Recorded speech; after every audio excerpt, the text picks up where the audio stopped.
Tonight, scorching temperatures, high winds, and no end in sight. It's chaos. Thousands of people flee to a beach as hundreds of new wildfires burn in Australia. Hate crime charges and calls for change after that brutal attack on Jewish people celebrating Hanukkah. We have a serious question on the animal safety. End of the road for Montreal's iconic Calèches. What's next for their drivers and the horses? You're calling 911 to ask about traffic. And what happens when someone reports a bad hairdo as an emergency? We go inside a 911 call center to find out. This is The National. In parts of Australia tonight, the end of the year looks something like the end of the world. In a town on the eastern coast, 4,000 residents have taken emergency shelter on a beach. Their homes no longer safe as encroaching fires and smoke painted the sky in ominous shades of red and orange. So we've got embers going into Malakuta at the moment. We've got 4,000 people on the beach there that are being very well protected by our firefighters. Still, their plight is desperate and frightening, a fear that's shared by millions more as horrific conditions exceed the forecasts. More than 200 new fires ignited just on Monday, with another 60 springing up after midnight. Kim Brunhuber shows us the daunting scenarios that people are facing. For thousands of people in the state of Victoria, a terrifying emergency warning. Stay inside, take shelter. It's too late to run. So the point being, you should not be on the roads. With the emergency warnings that are in place, these are critical to you and for your safety and your security.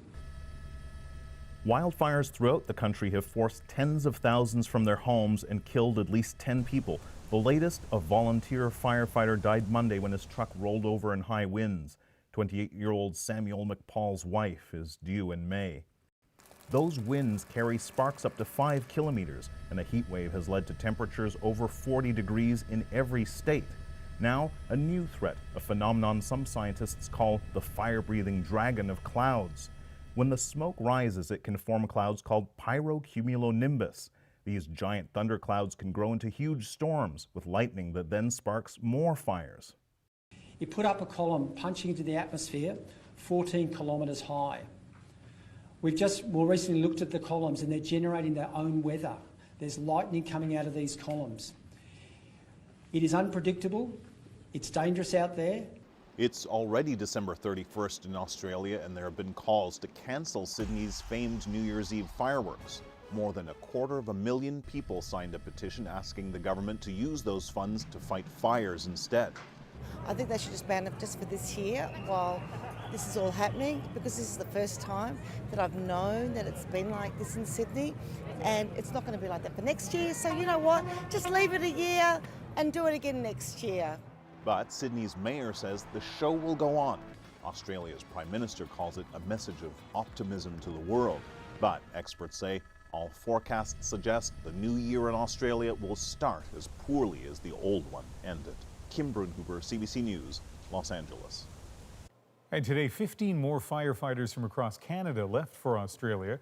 Our country has been sending groups of wildfire specialists since early December.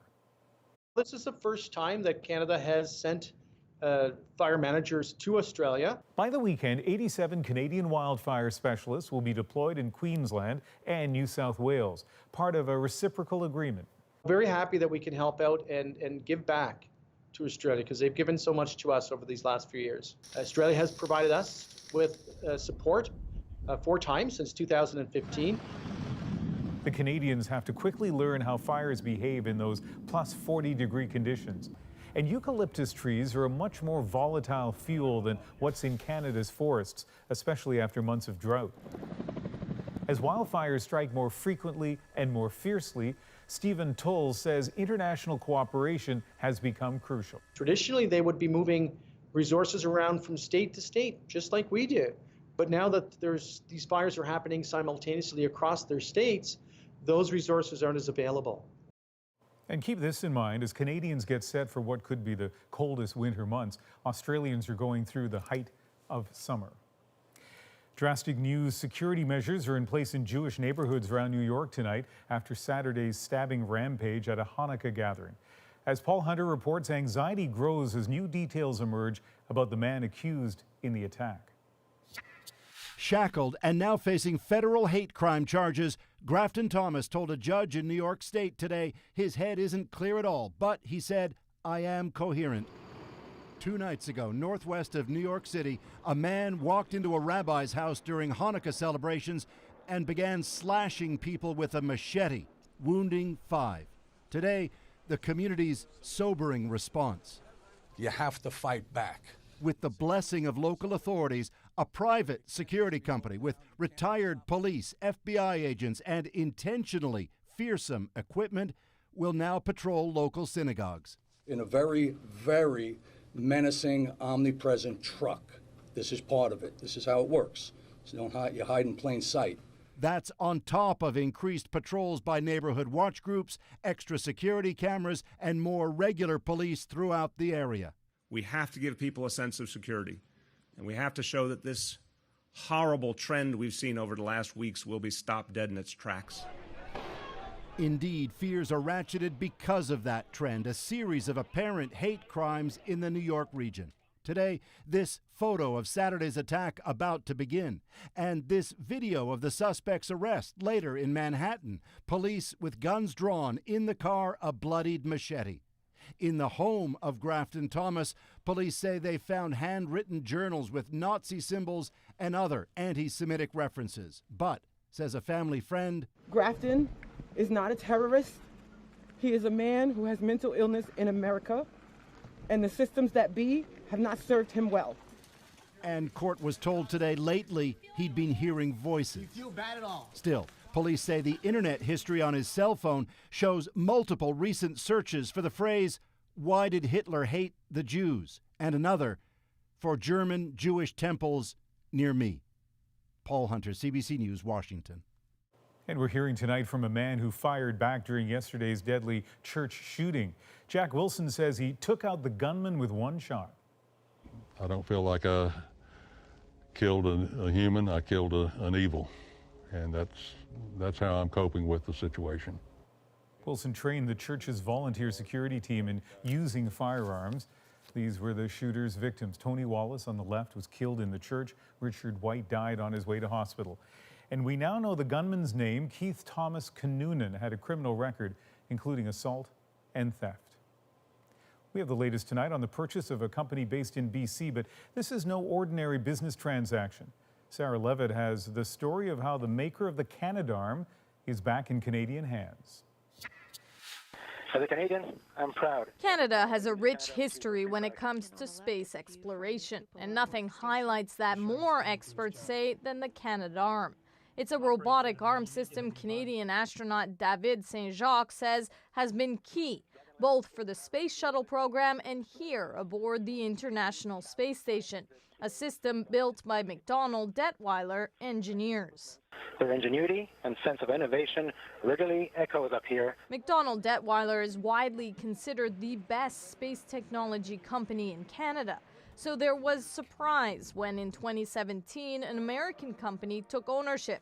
Now, though, it's coming back home, bought by Toronto-based investment firm Northern Private Capital for $1 billion. Its owner, John Risley, sent out this statement.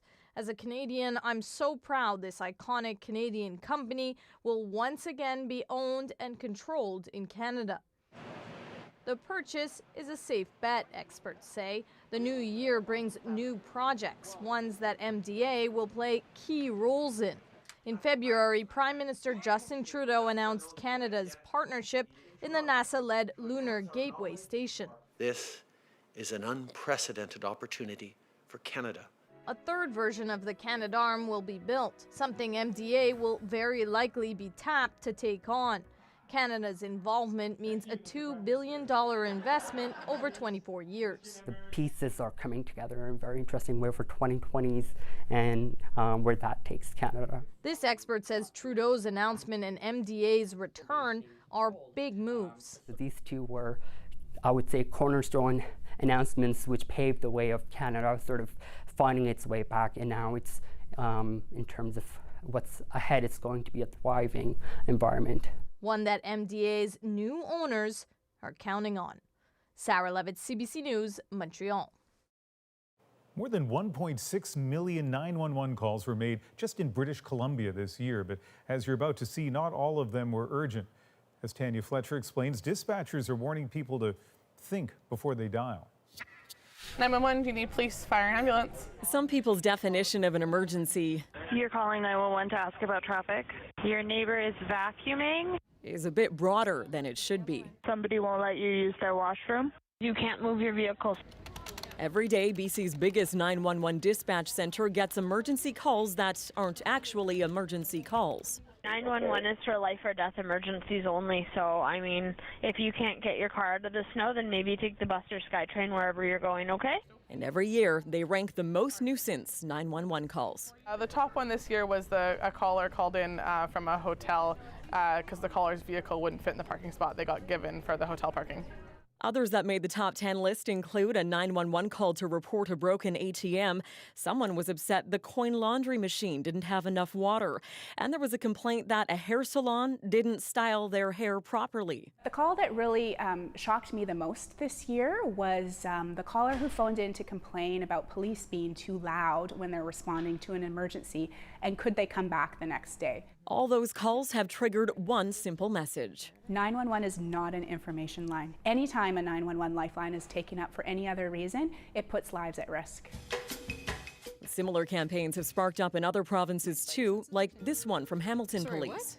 And I accidentally left my keys in the car and locked myself out. Is there any advice you can give me? Really? 3/4 of emergency calls are made on cell phones. Unlike a landline, though, the dispatcher can't pinpoint your precise location. So if you do have to call 911, make sure you describe exactly where you are. And of course, make sure it's a real emergency. Tanya Fletcher, CBC News, Vancouver. In just a few days, a once familiar sight in Old Montreal will be no more. The city is banning horse-drawn carriages. As Alison Northcott explains, that has owners and drivers making some tough decisions. What to do now for work and for their horses. It wasn't easy for Denis Murray to say goodbye to his horse, Cece. After 17 years working together in Old Montreal, Murray and his horse recently retired as the city imposes a new ban on horse-drawn carriages. On était connectés ensemble, là, c'était vraiment comme mon bébé. We were connected, he says. She's like my baby. That's why it was such a hard decision for him to give her up for adoption.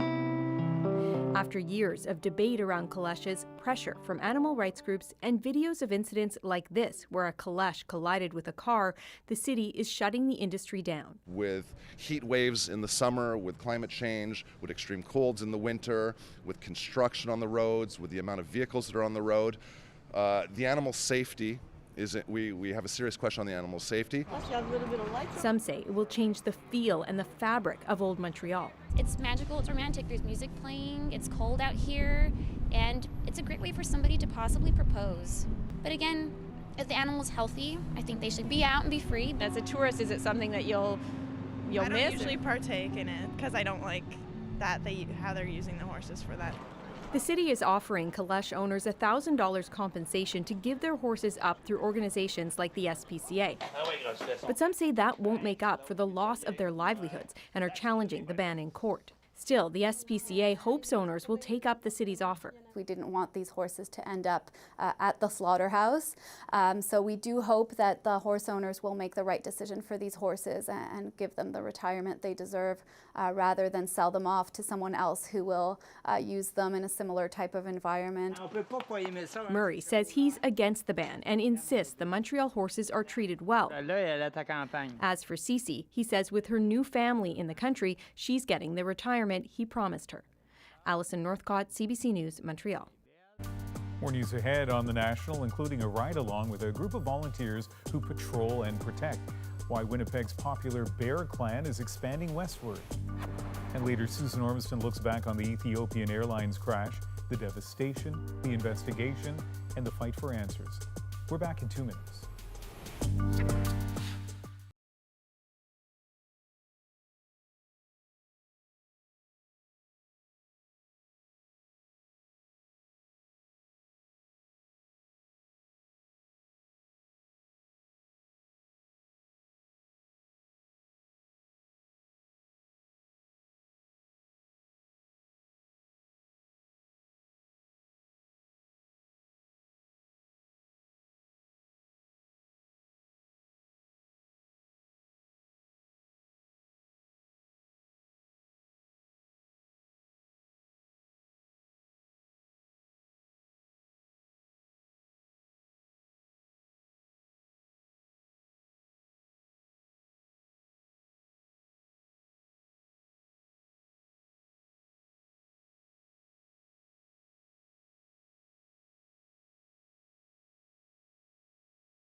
Welcome back. Among the stories we're following tonight on The National, severe weather is causing commuter chaos in parts of eastern Ontario and southern Quebec.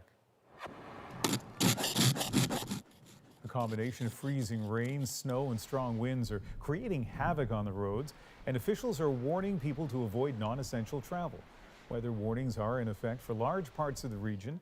Multiple flights have already been canceled in both Ottawa and Montreal. And weather isn't the only cause for concern for travelers out of Montreal. They're also bracing for a possible strike by the workers who refuel planes at Trudeau Airport and cargo planes at Mirabel. The union rejected a tentative contract proposal from Swissport Canada on Friday, meaning workers could walk off the job as early as tomorrow. Talks continue today between the two parties, but a noon deadline has been set to try to reach a final agreement. Swissport says it has a contingency plan in the event of a strike. The Indigenous community watch group, the Bear Clan Patrol, is moving west. It started in Winnipeg and has seen so much success, it's opened a new chapter in Calgary. Carolyn Dunn went out on a patrol to see how they help. Channel. With temperatures dipping to 14 degrees below zero, volunteers gather bundled up for a 3-hour patrol. It's humanizing some of our brothers and sisters that are on the streets, giving them some food. Rather than opening up the paper and hearing about someone who froze to death. We got some hand warmers. Yvonne Henderson takes stock of tonight's supplies. We have some toques. We have gloves. We have socks if anybody needs them. We're giving out some granola bars. We're giving out condoms for anybody that may need them. A naloxone kit stays on the cart in case they come across someone who has overdosed. And the Bear Clan Patrol begins its way into the darkened alleys. They're a welcome sight to many who live here. A lot of girls that wander around, and it's not good, and it's a lot of people using across the street, in front of my house, over there. Around another corner, a couple who says they have shelter, but just for tonight. Candies. Thank you. And Christmas stuff. So there's a bag full from Yeah, it was a bag with blankets. It's all this girl has. It's got her clothes and her blankets and stuff. What's her name? Taylor. She's got a rough go. I think she's working on Stroll. I'll go talk to her. I'll be right back. The patrol gives her a hot drink, warm gloves, and a phone number for a social worker.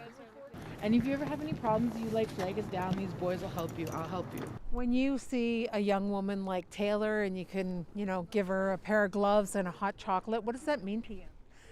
It means a lot, she's a human being just like anybody else.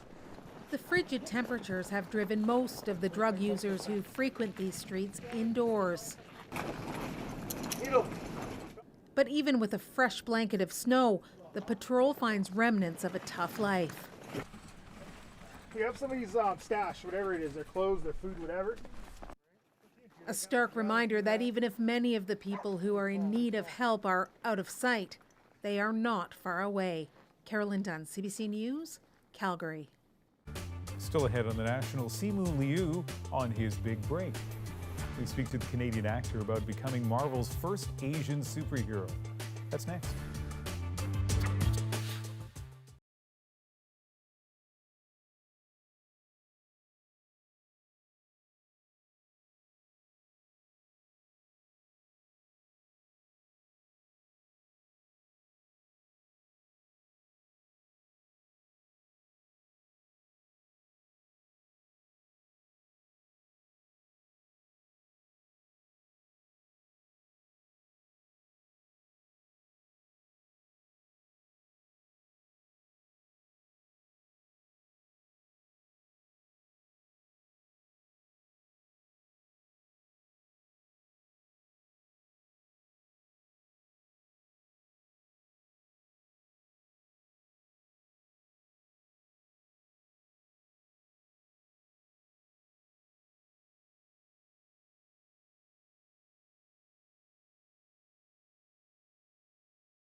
2019 was a banner year for Simu Liu. The Canadian actor landed what he calls a dream role as the first Chinese superhero in the Marvel movie universe. Fans will have to wait a year before his flick hits the big screen, but tonight we want to revisit Andrew's interview with Liu right after he got the gig. The incredible Simu Liu. Simu Liu playing superhero Shang-Chi. Neither is a household name yet. Some things about Liu: he's been a long-time advocate for Asian representation on screen. He's also one of the main stars in the CBC's hit comedy Kim's Convenience, itself heralded as a big progressive step forward. But also, he's ripped, and he's got moves. I sat down with Simu Liu on what you might call familiar territory. Simu, congratulations. Thank you so much. Sorry to bring you into work. Oh, no, it's my pleasure. There's something about the store that just gives me so much comfort. Like, I really feel like I'm at home when I'm here. How crazy is your life right now? I cannot even describe to you. Okay, it felt like a Cinderella moment. Like, just a totally ordinary guy was just plucked out of his life and dropped into like the biggest stage in the world. And I'm sure that moment must be a blur now. That when you think back. Oh my God, yeah, totally. I mean, now that you've had a few days to process it. I mean, is it settling in your mind? A little bit. There's a bit of normalcy in coming back home and just doing your mundane everyday tasks. Like, you know, I had to walk my dog, I had to pick up his poop today. And, you know, there's something really grounding about that. You were surprised, clearly, you know, at the speed at which all of this happened. But I'm willing to bet there are so many Kim's Convenience fans who are also pretty surprised, in large part because they didn't know that you know how to kick ass. Right. Well, I mean, you know, I'd always loved doing martial arts, and I have a background in gymnastics as well. Obviously, Kim's Convenience is maybe not the place to show it every day. But no, I think that's part of being an artist is constantly kind of reinventing yourself and showing different parts of you to the world. And yeah, trust me, I'm really hoping, I'm really excited to get into the training component as well. Well, because in a way, you've been training for this role longer than say you'd been training for something like Kim's Convenience, right? You've been training for this all your life. It makes it feel like it was all like written somehow, which I totally don't think it was. But I guess, you know, yeah, you're right. When you look back, I mean, my heroes growing up, of course, I think like a lot of Asian kids was Jackie Chan and Jet Li, just because they were really the only kind of heroes that we had on screen. Can I just get a fist bump for Jackie Chan? Being a Jackie Chan fan, favorite Jackie Chan fight scene? Favorite Jackie Chan fight scene? Okay. I'll tell you mine. Okay, Massage Parlor in Rush Hour 2. Okay. Yeah. And also in Rush Hour 2 when he's in the casino and he fits himself through that like tiny little castle. Which is every movie, every scene. Yeah, it's true. So why is this role, I mean, landing this role so important for you? Because there are no other title heroes in the MCU that look like myself or like you. Because, you know, over the last however many years, there have been 2 studio movies featuring Asian leads. Crazy Rich Asians and Joy Luck Club, which came 25 years before it. It's really about being seen in a way that we haven't before, because we know, I mean, you and I both know the stereotypes that kind of plague Asian Canadians, Asian Americans, particularly of men. Is this why on your Instagram I see like all pictures of you without a shirt on? Among other reasons, I think, you know, I definitely feel like I had something to prove. I just think that, you know, we need more public figures or whatever have you that are more unapologetically Asian. People who are willing to kind of wear that ethnicity or that cultural identity proudly. And it's something that I struggled with a lot as a kid growing up, because, you know, we were constantly being made fun of for the things that made us different. So whether that was bringing, you know, a smelly lunch into class, whether that was just, you know, looking different, the shape of our eyes, but we were always made to feel like being Asian was something to be ashamed of. You just gave me a flashback of bringing a thermos of fried rice to school every day, and I just had a ham and cheese sandwich. Right. And the thing is, which of those would you rather have right now? The fried rice is easily the But when you're a kid, you're like, just give me Lunchables and the Dunkaroos. That's all I wanted. Is it weird for you to think that you know, in a couple years from now, there's going to be some 8-year-old in a Halloween costume, you know, and he says, "I am Simu Liu's Shang-Chi." Does that kind of blow your mind when you think It is a about little crazy. And you know what I hope happens by the time that, you know, that comes around, 2021 or whatever have you, that Shang-Chi isn't the only one. That we have other Asian superheroes that are being brought up. Can I show you something? It's a tweet of yours. Okay, got it. Okay. So I want you to, so first of all, just look at this. Tell me when you wrote that, and then read it out for me. Okay. I wrote this on July 17th, 2014. 5 years ago. 5 years ago, and it says, "Hey Marvel, great job with Captain America and Thor. Now how about an Asian American hero? Or Canadian." I didn't write the Canadian part. I should have. Yeah. Well, but let me ask you, Right. What do you think took so long? I think it's been very difficult for Hollywood to figure out Asian audiences, particularly differences between Asian audiences in the West and Asian audiences in the East, and wrapping their head around the fact that we want different things. Would it matter to you if this was strictly a business decision?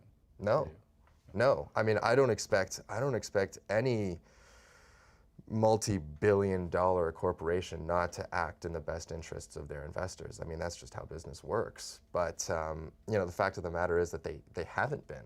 It's that they've been totally blind to this entire market that really, quite frankly, wants to be exploited, wants to have products come out that they can relate to, wants to have stories told that make them feel like they belong. Of course it's a business decision, and it should be. One other thing I want to ask you about. Sure. Acting for you wasn't always a given. No, it was not. Can you tell me about that? I knew we would get there. This is, in a way, this is kind of the best part of the story because it runs so counter to where you ended up. You know what? You're right, and I love doing it because my parents have been eating their words for a solid 5 days now. So out of school, yeah. Where do you land? What's the job? So I landed at a Big 4 accounting firm on Bay Street, and I lasted 8 months. All of 8 months? All of 8 months. And what happened after 8 months? I got laid off. Because? Because I had failed my first accounting exam, because I was constantly coming in late, because I was just finding it so excruciatingly difficult to get out of bed in the morning and feel passionate about this job. I think if you love being an accountant, then you should absolutely pursue that. I didn't. Well, except the irony is you sort of did. I saw a photo of you. Oh, yeah. Oh, God. Oh, yeah. You know what I'm talking about. I know what you're talking about. Yeah, when I was just starting out in acting, you know, you have a hard time cobbling together a livable wage, let's just say. And I got this call to do a stock photo shoot for about $120, and I said, okay, I don't know what this is, but I had to put on a shirt and act like I was in a bunch of business meetings. And then, so yeah, the irony is that those photos actually did extremely well because I guess I look the part. And those images are now used on corporate websites, used in advertisements. I believe I am on the cover of accounting textbooks now. Yep. Yeah. Yeah. Yeah. Life's a trip. I don't know. Does Shang-Chi interfere with Kim's convenience? I hope not. I hope not. Our producers and our whole team over here has been so amazingly supportive. And I have a feeling that if we come back for season 5, that you'll be seeing Jung as well. Simu, congratulations. Thank you so much. Cheers. Still ahead on The National, elected official turned designated driver. Why one MLA is going above the call of duty on New Year's Eve. But first, tonight was the final flight for the Royal Canadian Air Force. The Prime Minister sends off the year in the only way he knows how, by apologizing. Sorry to all of you, so sorry. Royal Canadian Air Force. The comedy show started 46 years ago on radio. Tonight, Air Force, the comedy show on the radio. And first came to TV in 1980. I'm back! Brazenly Canadian. Now we are members of the RCMP. Royal Canadian. A specialty was lampooning leaders and luminaries. Brian Mulrooney. Margaret Atwood. Joseph Clark. My fellow Canadians. Don Ferguson was there for all of it. One of the things that I was always very happy with in Canada is we did our political satire in prime time. Thank you, CBC, for that. You know, Americans always do it late at night. Thanks for watching. Even after it lost its weekly show in 2008, Air Farce's New Year's Eve special was an annual tradition on CBC. Cancellation came suddenly. It's been a while coming. You know, I've been waiting for this for 46 years. Tonight's final New Year's special, made on a reduced budget and aired, perhaps oddly, not on New Year's Eve. May the farce be with you. But Air Farce leaves a legacy of laughter, an era of Canadian comedy that's come to a close.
Welcome back. Here are some of the international stories we're watching tonight.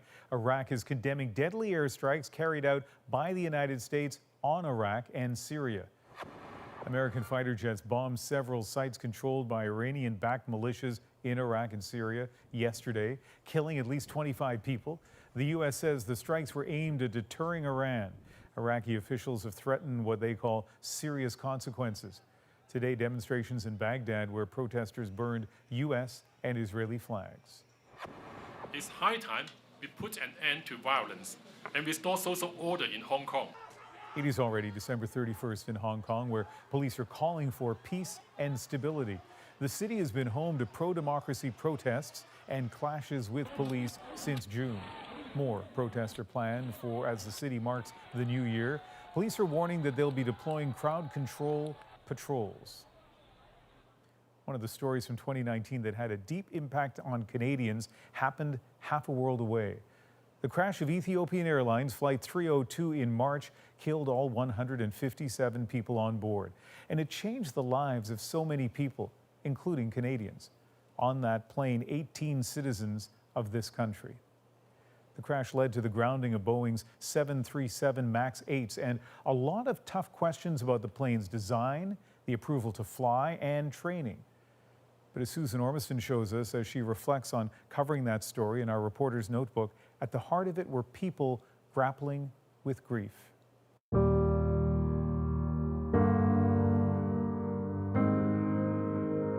In March of 2019, Ethiopian Airlines Flight 302 plunged into the earth in Addis Ababa.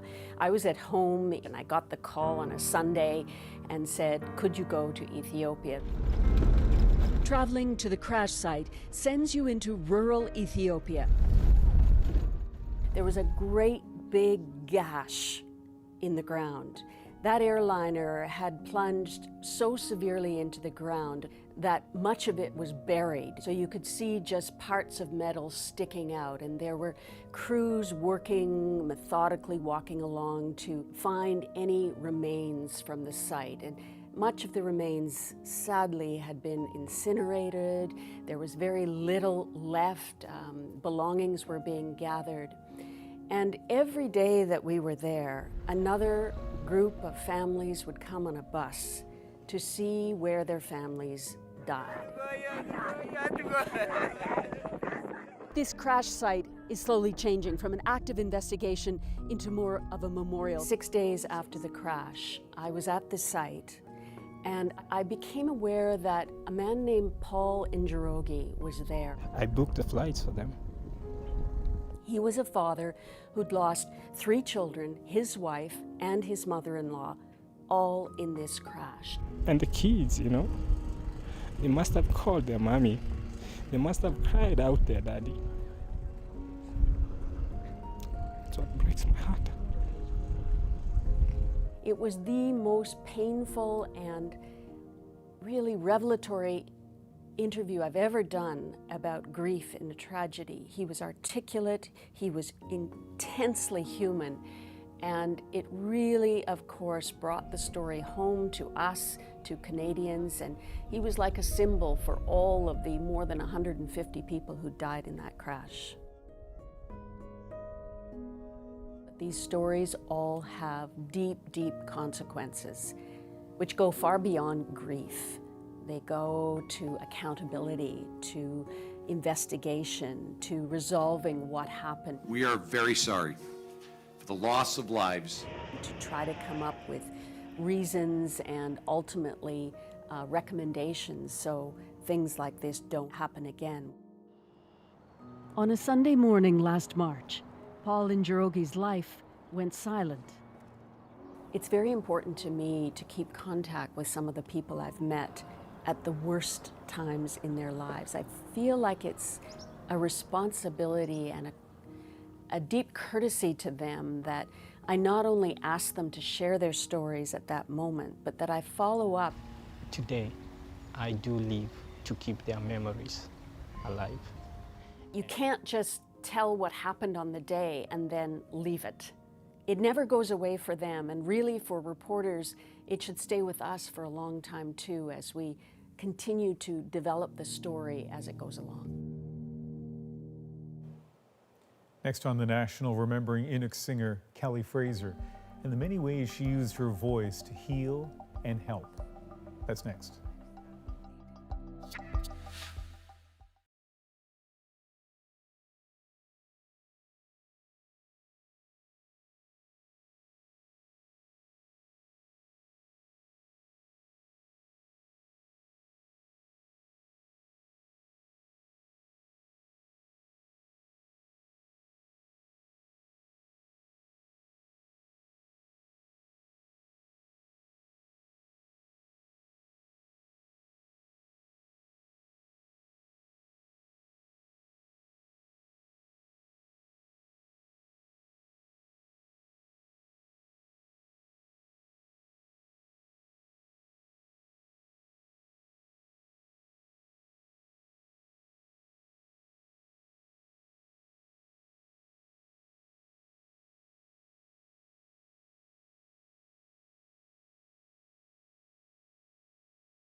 I'm Jamie Poisson, and tomorrow on CBC's daily news podcast Front Burner, we update you on a few of the stories we've covered, from a Canadian link to a major neo-Nazi group to a beauty blogger beef that just won't end. Subscribe wherever you get your podcasts. The family of Kelly Fraser has confirmed the award-winning Canadian musician died by suicide. We learned last week of Fraser's death at the age of 26. Today, her family said in a statement she was an incredibly kind person who was fiercely open to her fans. She had struggled for many years, the result of childhood trauma, racism, and persistent cyberbullying. Fraser came from a small Inuit community. Her innovative use of Inuktitut in powerful, personal pop music recognized across Canada and beyond. Last year, the National aired an intimate portrait of Fraser, revealing her talent, her turmoil, and her drive to heal herself and others. That story and her message especially important tonight.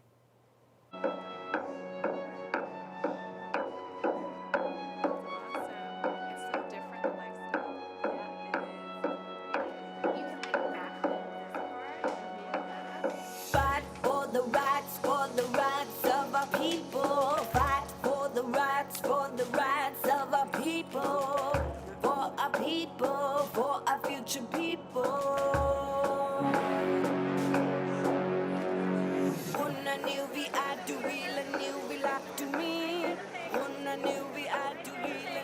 Today my dream came true. Today I walked on a red carpet with cameras in front of me, flashing in my face, and photographers saying, "Kelly, Kelly, look here. Kelly, Kelly, no, come here." I was keeping my composure, even though I wanted to skip around like a little girl, because I was so excited.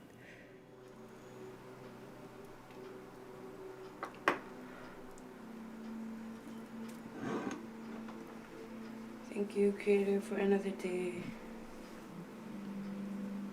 When we see good things, smell good things, say positive things, and hear good news. Heal my music is to heal people. I need to heal too. And making healing music heals me, and it heals people around me, and they need it. They need someone to let them know it's gonna be okay. I remember the day someone told me a gun. Never thought something was ever wrong. I said, My name is Kelly Amalia Fraser, and I grew up in Sanikiloaq, Nunavut. It's a little island in the middle of Hudson Bay, right near northern Quebec. When you grow up in a place where people have witnessed a lot of trauma and pain, you grow up having some scars too. The Canadian government forced my mother into a residential school. They ripped her out of the arms of her own mother. They were told not to speak in their language, Inuktitut. They were told not to talk anything about their culture. They were abused day and night. I will stay strong and hold on. It won't be too long till the storm passes. Then the rain dries, just like the tears in your eyes. Life can give you a surprise, bad and good. And in the hood, the pressure is high.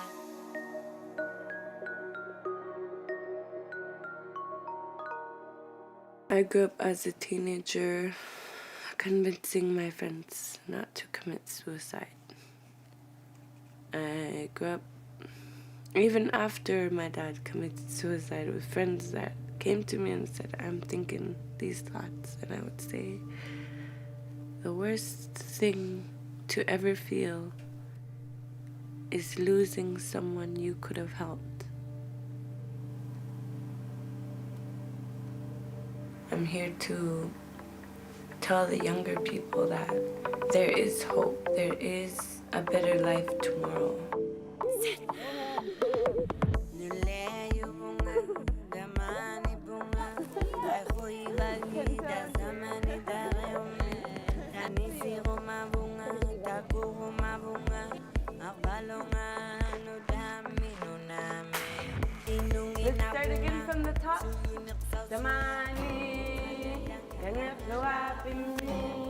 It's so important to do these workshops because these kids gotta know, give them something to do, exercise their mind, inspire them.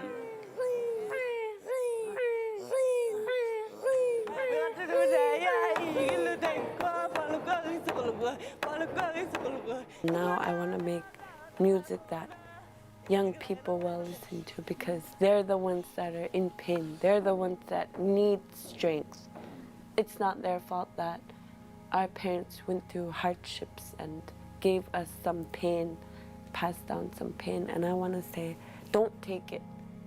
It's not yours. That pain, it came from somewhere where that wasn't even fair. What the government did, that's not our fault.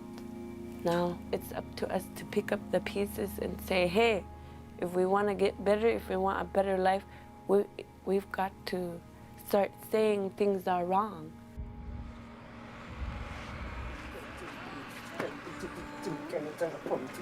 We're looking for a seal. Please leave us alone.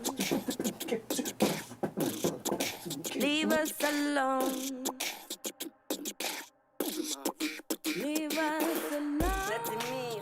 Even though I wasn't suffering as badly as maybe other people were, I felt their pain. I didn't want my people to feel pain, to suffer from the consequences of being forced into a lifestyle they didn't want. Please leave us alone. We're looking for a seal. Please leave us alone. Life as an Inuk is not like any other life in this world. We're people from the snow. We're Arctic people. It's important to protect our culture, protect our language. It's important to put it in our music. I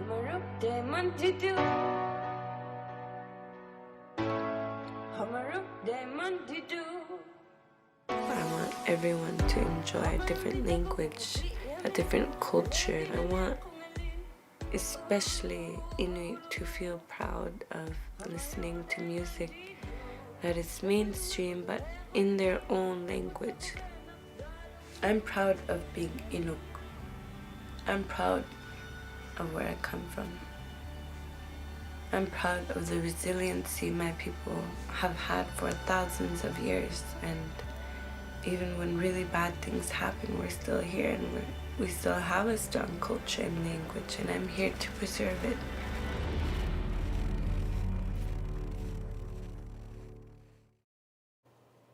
Fraser's family stressed that she shared her own personal challenges to help others realize they aren't alone.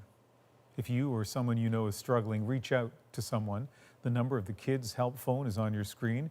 There's also the Nunavut helpline, both anonymous, confidential, and available around the clock. We'll be right back.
What are your plans for New Year's Eve? Prince Edward Island MLA Hal Perry is spending it inside his car. That's where he spent December 31st for the last 8 years. There are no buses where he lives, no taxis either, so Perry's going to be designated driver for his constituents tomorrow night. He explains that in our moment. This has given the people in my area an opportunity to go out, celebrate, let their hair down, so to speak, and not have to worry about getting to and from an event. I first got elected in 2011. I thought this is a great opportunity now that my platform is raised. And also I had teenage boys at that time who were probably within a year of getting their driver's license. And I wanted to teach them that there are responsibilities that come with a driver's license. I always, I guess for the past 8 years, carry cleaning supplies, extra bags, just in case someone is not feeling well. I've never had an incident yet. This is by far my favorite night of the year. People get in the car and they're very thankful that I'm appreciative of what I'm doing.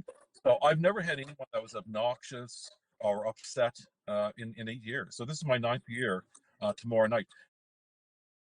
I know we live in cynical times, especially when it comes to politics. So if you're wondering what's his game here, think about that. 8 years he's been doing it, as he says. Tomorrow will be his 9th. One day he was available till 6 o'clock in the morning. So to him, to all the other people, and there are others who aren't politicians across the country acting as designated drivers tomorrow night, we salute you. That's The National for Monday, December 30th. Good night.